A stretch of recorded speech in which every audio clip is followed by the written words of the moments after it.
Hey there, everyone. It is Aunt Carla, and I want to wish everyone a happy Halloweek. Today is October 30th, which is Halloween Eve, and tomorrow, October 31st, is Samhain as well as Halloween. And then we have November 1st and 2nd, which commemorates El Dia de los Muertos, or the Day of the Dead. With all of the witchy holidays happening this week, I am so excited to unpack their origin stories as well as offer suggestions for celebrations. Now, I'm also excited to be presenting a workshop this week. It's called Unearthing Your Family Tree, and it's for the Ancestral Magic Summit that's taking place this week, November 1st through 3rd, and it's hosted by Wendy Mata of Bruja Power.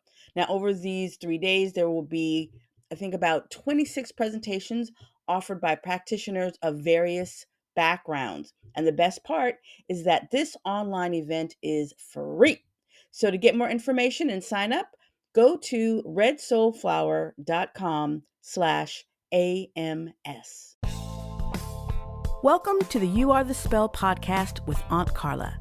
Join me each episode as I teach witches and other spiritual practitioners how to develop magical confidence and sovereignty in their practice. So let's get started with the pagan festival of Samhain. Now that's spelled Samhin. That's Celtic. Now, it's a pagan festival, and when I say pagan, that means it was practiced before Christianity existed. This is going to be very important as we listen to the rest of the news that I'm going to share. Now, Samhain started as a Celtic festival, and it has origins in ancient Ireland, and Scotland. Now, it marked the end of the harvest season and the beginning of winter. Samhain is one of the four Gaelic seasonal festivals, and it's typically celebrated on the night of October 31st. And this festival has several key aspects to its origin. Samhain was primarily an agricultural festival, and it marked the end of the harvest season and the beginning of winter. It was a time when livestock were often slaughtered for the coming months, and the surplus crops were stored for the winter. Samhain was also considered a time of transition when the boundary between the physical world and the spiritual world was believed to be particularly thin.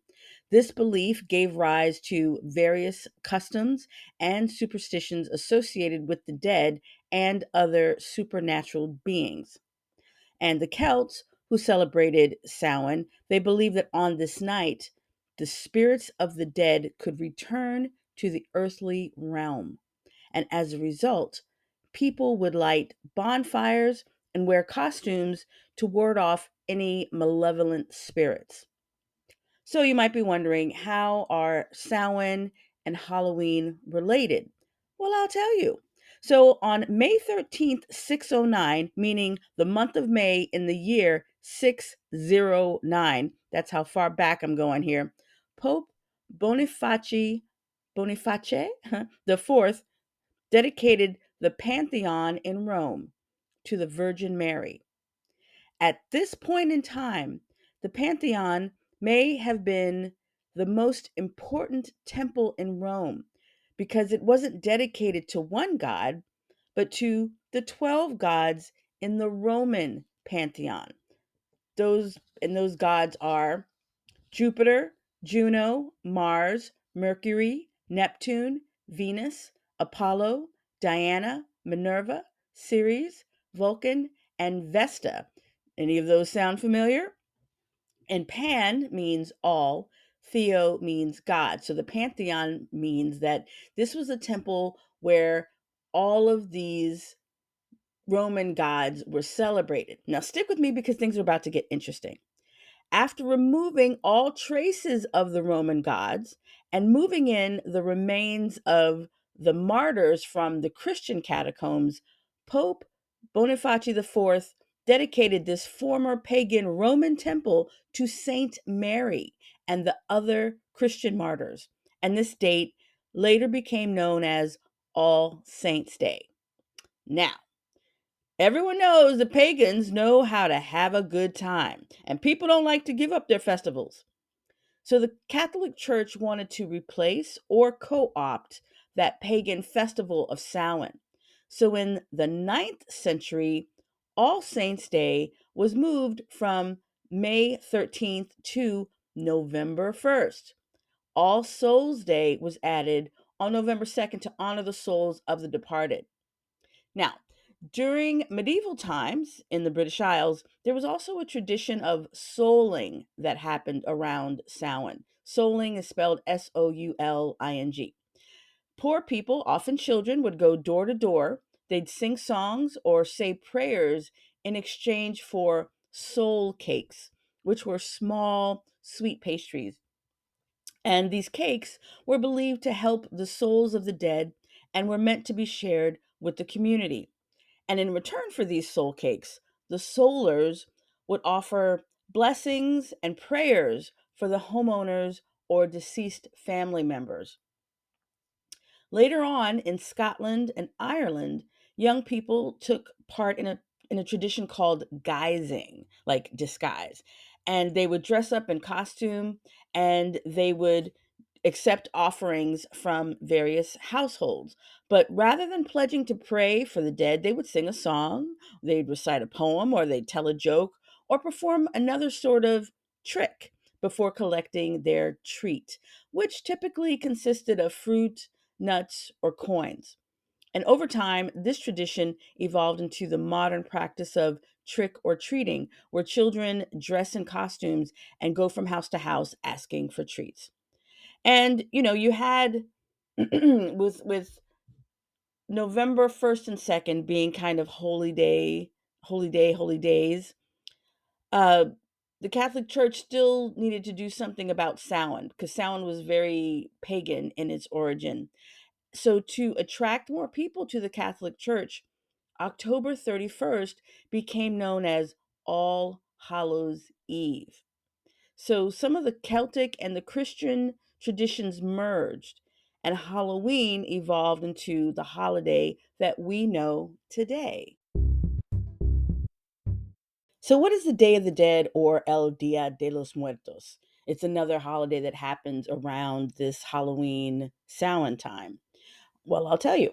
The indigenous cultures of Mesoamerica, including the Aztec, they believed in the cyclical nature of life and death.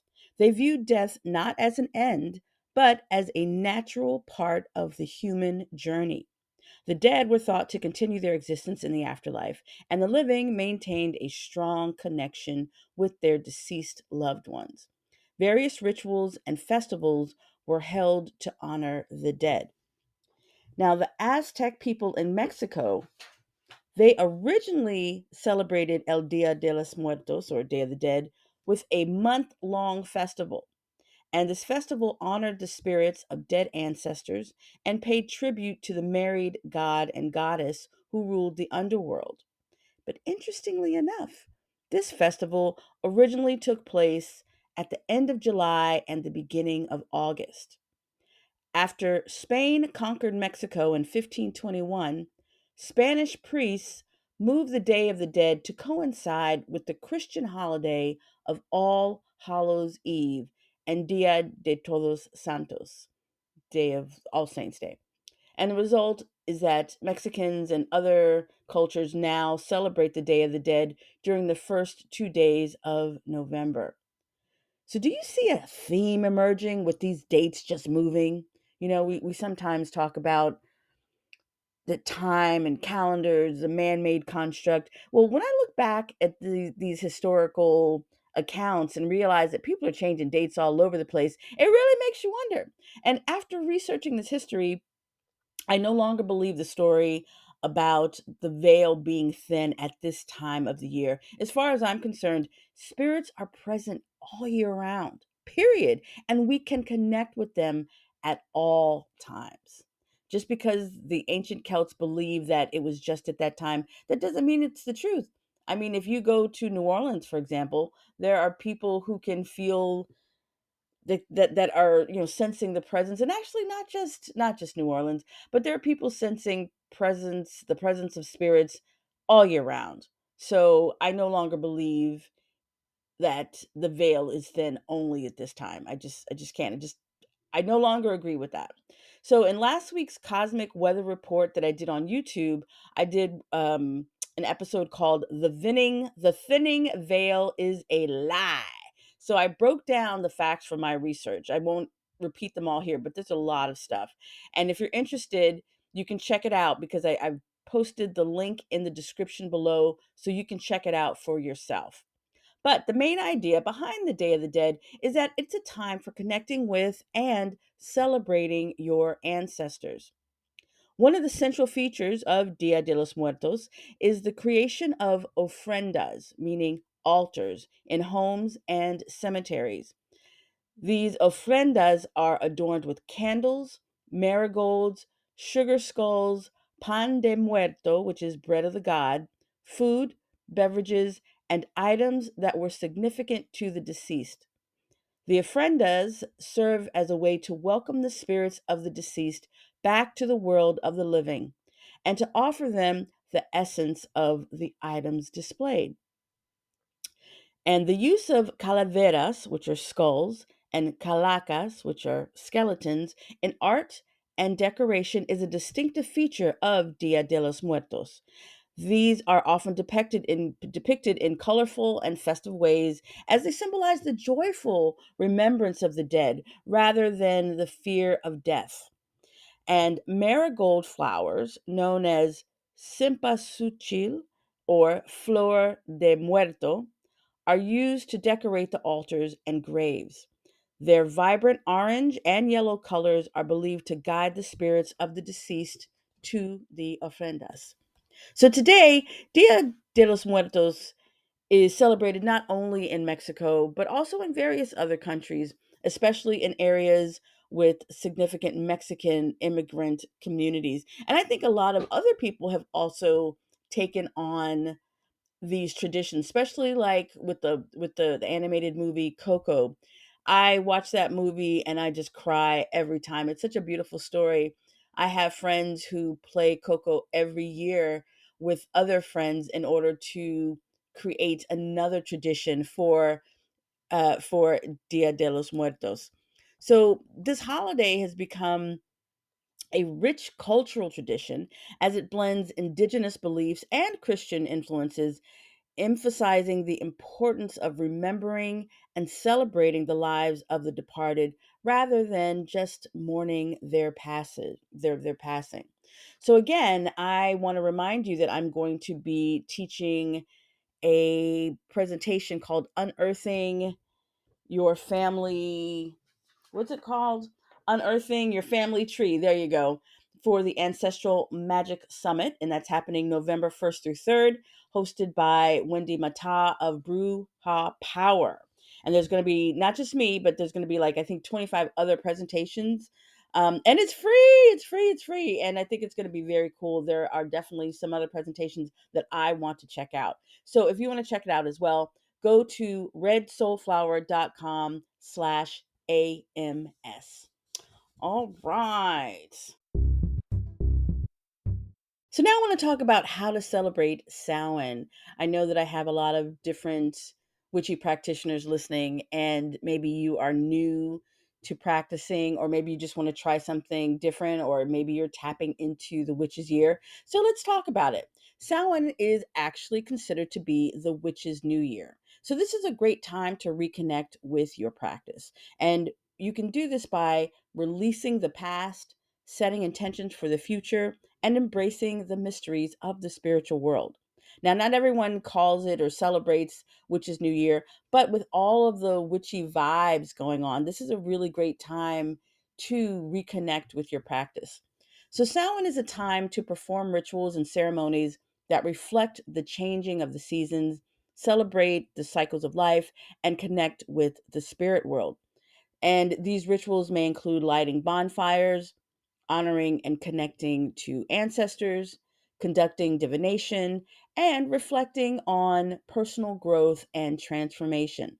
So, one way to celebrate Samhain is to create a Samhain altar in your home. And if you are a Wiccan, you may enjoy updating your altar for each turn of the witch's year. One of the practitioners in my community is Deanna B. I'll just give you her the first initial of her last name. She and her partner create the most gorgeous altars every time there's a turn in the witch's year. And I know that their Samhain altars are going to be just gorgeous. They have basically, like, I think like a room now where they have their altar, and I think it's painted this really cool shade of black. And they just have all these really beautiful um figurines and skulls and things that they have collected over the years, and it's just so beautiful and so dramatic. But you don't have to have anything, especially elaborate.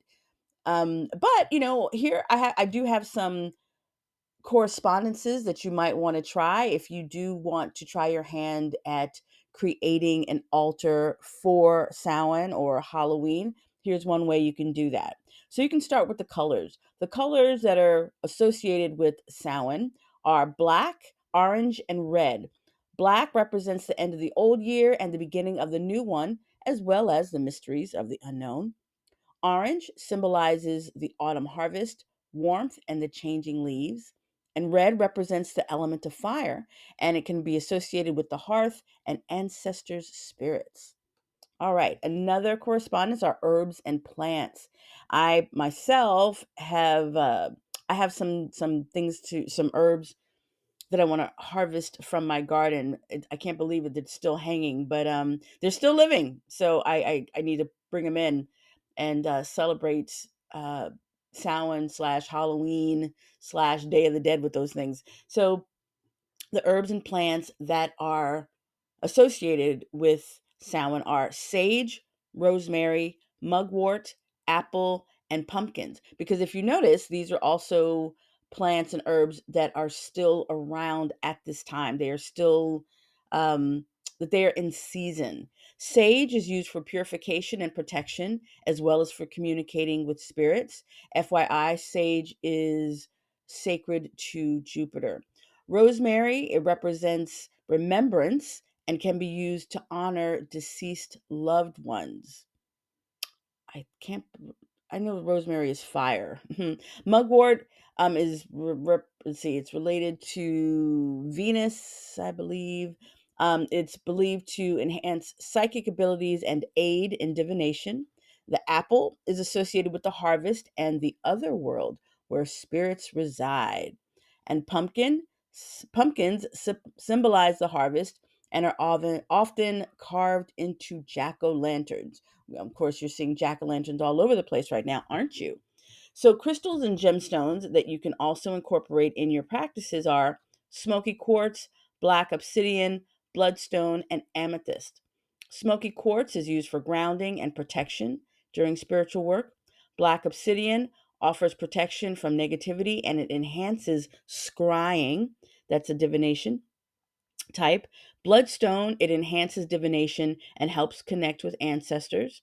And amethyst aids in meditation, psychic development, and spiritual insight. And now I have up here incense and oils that you can use for Samhain. And those include myrrh, frankincense, patchouli, and cedar. Myrrh is used for purification and connecting with the spirit realm. Frankincense enhances meditation and spiritual communication. Patchouli symbolizes the earth and is used for grounding and protection. And cedar represents the ancestors and can be used to invoke their presence.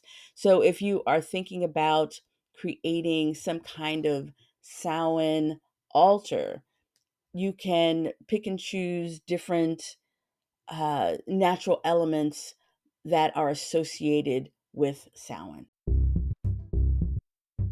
So having a Samhain altar is not the only way to celebrate Samhain. I have some other ideas that you might like to try.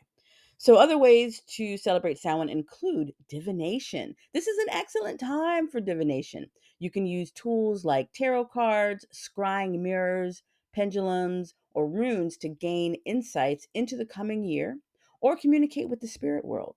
You can also consider performing a Samhain themed tarot spread. There's also bonfires or candle lighting. You can light a bonfire or candles in your home to symbolize the transition from the old year to the new one. Fire is traditionally associated with purification and protection and can help in spirit communication. Next, we have feasting. You can prepare a special feast using seasonal and locally sourced ingredients. Foods associated with Samhain include apples, pumpkins, squash, and root vegetables. Dang, I'm getting hungry now. You can set an extra place at the table for the spirits or ancestors. We'll be talking more about that shortly. You can also make soul cakes. You can bake soul cakes or other traditional Samhain treats and share them with friends and family. I'm sure you can find some kind of recipes online if you look. Nature walk. Take a walk in nature and connect with the changing of the seasons. Collect those fallen leaves, acorns, and other natural items, and you can use them on your altar or perhaps use them in some crafts. Then another way is costumes and masks. You can dress in costumes or masks to honor the tradition of disguising oneself to ward off malevolent spirits. Now, of course, rituals and spell work is something you can do at this time. You can perform Samhain rituals or spells that align with your spiritual practice. And these may include rituals for protection, divination, communication with ancestors, or setting intentions for the coming year. And you can honor deities and spirits. Now, there's not a particular mythology connected to Samhain, unlike some of the other holidays. But you can work if you do work with any kind of specific deities or spirits, this is a great time to offer them prayers, offerings, and rituals. And there are though some they are a couple of deities associated with the season, such as the Morrigan or Cernunos. I think I'm not sure if I'm pronouncing that correctly. Um, those are not deities that I personally work with, but if you do, this is definitely a good time. But, if you have any other deities or spirits that you work with, this is a great time to perform a ritual to connect with them. And then finally, community celebrations. You can join or organize Samhain celebrations with like-minded individuals, and these gatherings can include group rituals, storytelling, and other activities. So, one of my favorite activities to do during this time of Samhain and Halloween is connecting with the ancestors. And since connecting with the ancestors during this time, it's a central and meaningful aspect of both the celebrations of Samhain and Day of the Dead, aka Dia De Los Muertos. So I have some ways, I have a few, I have quite a few ways to help you establish and strengthen that connection. So here are a few, and you don't have to do all of them, but here's some things that you can kind of play with and choose your favorites. So, first, you can create an ancestral altar or ofrenda. That means setting up a dedicated space with photographs, mementos, and items that represent your ancestors. You can decorate your altar with candles, incense, flowers, and traditional Day of the Dead or Samhain symbols. Another idea is offerings and food. So you can place offerings of food and drink that your ancestors enjoyed on the altar. Traditional Day of the Dead offerings can include sugar skulls and pan de muerto, bread of the dead, and the deceased favorite dishes. And in Samhain traditions, you can consider foods such as apples, nuts, and root vegetables, which are in season at the time. Now, there's also the tradition of the dumb supper, which is when you basically set up a whole dinner. You set up plates with food for your ancestors that have passed on, and you have dinner in silence. It's called dumb supper because it's in silence. And you are you are silent because you are listening to your ancestors, like in your head, in your heart. However, if that doesn't feel like something that works for you, you could do it and it does not have to be silent. You can have a dinner and say, this is to celebrate my ancestors. And you can think of it as like a Thanksgiving meal, or a meal of Thanksgiving, of a harvest meal, whatever you'd want to call that. But you have also invited your ancestors to come, and you lay out places of food and drink for them. And while you are celebrating with family members or loved ones who are alive, you are also perhaps communicating with your ancestors. You are talking about them, you are talking to them, and it can be very joyous and very loud. So make sure that you offer them something as well, but all of you consider that all of you are communing together. And I think that's a beautiful tradition. Another practice you can do for to connect with your ancestors is to light candles. And if you light candles, especially in the colors associated with Samhain or Day of the Dead, orange, black, red, or white, these flames represent the spirit's journey. Also, you can use meditation and prayer.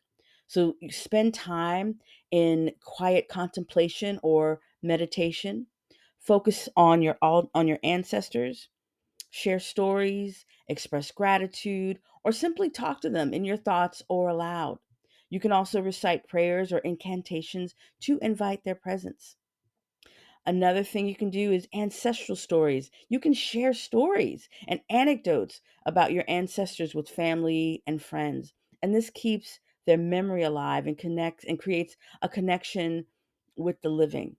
Now, one of the things that I love about the Coco movie, the animated movie, is the idea is that we keep our loved ones, our ancestors alive in our memories by celebrating them, honoring them, remembering them, talking about them. And the idea is once they are forgotten from our memories, they no longer exist. So this is a great time for remembering your ancestors and and keeping their memories alive. Another thing you can do is visit grave sites if possible. Visit the graves of your ancestors or loved ones during these holidays. Clean the graves, leave offerings, and spend time in reflection. Now, I know in New Orleans, which has like a huge cemetery culture, on November 1st, people who aren't people from various backgrounds go use that day, All Saints Day, to go to their altars, go to the cemeteries and the grave sites of their loved ones, and they will clean the altars. They will, freshen it up. They will bring new flowers. They may bring food and have a meal there. And as in New Orleans, because New Orleans is below sea level, the cemeteries, the graves are above ground. So people will go there and basically have picnics there. They will hang out with their family, and they will stay at the family plot. They'll clean everything up, make sure that everything looks good, and they will celebrate. I love, love, love that tradition. I think it's very beautiful. So if you are able to visit any grave sites of your loved ones, I highly recommend it. Another great way to connect with your ancestors is through divination and communication. You can use divination tools such as tarot cards, pendulums, scrying to communicate with them. You can pose questions or simply listen for guidance. If you are into Ouija boards or spirit boards, I it's not something I personally use, but if that's something that you're comfortable and experienced with, you can try that with the intent of connecting with your benevolent spirits. Make sure to be very specific. You don't want to just hang out with any kind of spirits that come over. Be sure to be very clear. So if you are going to work with a Ouija board or a spirit board, make sure that you know what you're doing, or that you are working with someone who does. Now, the thing about divination, like for example, I like to do on Halloween, I like to do a an ancestor reading. Then I learned this from the Hoodoo Tarot by Tayana McQuiller, and so she has a particular tarot spread, that she created. And I use the hoodoo deck, this hoodoo tarot card deck, because it represents my ancestors. So for me, it's I tend to use this deck the most around this time of the year. I might not use it any other time, but I'm definitely using it around Samhain and Halloween. And you can also, ask for questions. You can say, okay, I want to connect with a particular ancestor, and then you pull cards, and your answer, and the idea is that the answer that you get from the cards is from your ancestor. So this is a fantastic time to use this energy. And then there's also rituals and offerings. You can perform rituals specifically designed to honor and connect with your ancestors.